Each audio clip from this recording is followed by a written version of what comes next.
Finance की story को भी रिविजिट कर लेते हैं। जी। थोड़ी रिकवरी आई है लोअर लेवल से, लेकिन एक बार फिर भी रिविजिट करते हैं। तो देखिए, अगर हम बजाज फाइनेंस की बात करें तो इनके क्रेडिट कार्ड बिजनेस में, खास करके जो को ब्रांडेड क्रेडिट कार्ड बिजनेस है, वहाँ बहुत टाइम से दिक्कत चल रही है। इनफैक्ट अगर आप देखें तो बजाज फाइनेंस को खुद का भी क्रेडिट कार्ड लॉन्च करना है, उसकी तैयारी कंपनी कर रही है जोर शोर से, लेकिन आरबीआई ने काफ़ी सारे कंसर्न्स उठाए हैं कस्टमर डेटा को लेके, क्योंकि कहीं ना कहीं साइबर सिक्योरिटी हो, आईटी सिस्टम्स हो।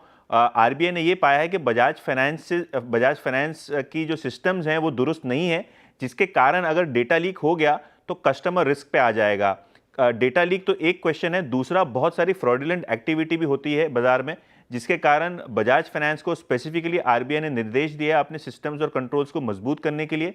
इनफैक्ट सूत्र हमको ये बता रहे हैं कि बोर्ड को भी आरबीआई ने एक लेटर लिखा है, जिसके अंदर उनको सख्ती से कंप्लायंस को अध्ययर करने की सलाह दी है आरबीआई ने। इसके अलावा एक एक्सटर्नल ऑडिटर अपॉइंट करने की भी उन्होंने एक रिक्वेस्ट की है बोर्ड को, जो इंडिपेंडेंटली अपॉइंट हो और कहीं ना कहीं अपने जो आईटी सिस्टम्स हैं, अपने जो सिक्योरिटी मेजर्स हैं, साइबर सिक्योरिटी कंट्रोल्स हैं, इनको दुरुस्त किया जाए। और एक्सटर्नल कमेटी की रिपोर्ट आने के बाद ही आरबीआई इनकी बहुत सारे प्रपोजल्स क्लियर करेंगी। तो कहीं ना कहीं एक रेगुलेटरी सेटबैक है और इस पे बजाज फाइनेंस ने किसी प्रकार की टिप्पणी नहीं दी है, लेकिन हाँ, इस स्टोरी के बाद कहीं ना कहीं स्टॉक में थोड़ा बहुत आप प्रेशर देख रहे हैं आज। बिल्कुल, थोड़ा बहुत प्रेशर देख रहे हैं। आशीष, कैसे अप्रोच करेंगे आप बजाज फाइनेंस को?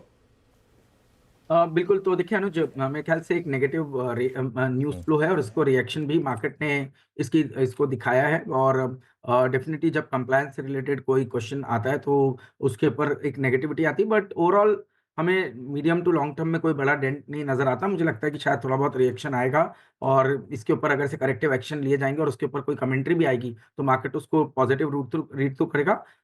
हमारे पोर्टफोलियोज़ में स्टॉक बना हुआ है बजाज फाइनेंस और फिनसा, और हमें लगता है कि अब ये जो डिप है, कोई भी डिप जो 82-8300 तक आती है, ये अपॉर्चुनिटी होगी स्टॉक के अंदर में फ्रेश लॉन्ग पोजीशंस ऐड करने के लिए।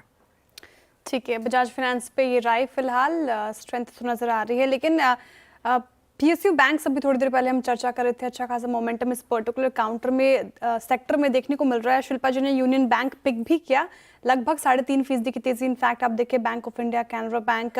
रुचित जी, कोई पीएसयू बैंक्स में कोई स्टॉक आपको पसंद आ रहा है आज के लिहाज से, स्पेशली कोई ट्रेड दिख रहा है क्या आपको? आई थिंक दो छोटे बैंक है, मिड साइज के बैंक है जहाँ पे चार्ट स्ट्रक्चर्स काफी स्ट्रॉन्ग है। एक तो यूनियन बैंक है कि जहाँ पे हाई टॉप हाई बॉटम का स्ट्रक्चर है, और इनफैक्ट ये ऐसा स्टॉक रहा है कि जहाँ पे पीएसयू बैंक्स में अभी रिसेंटली ये तेजी स्टार्ट हुई है।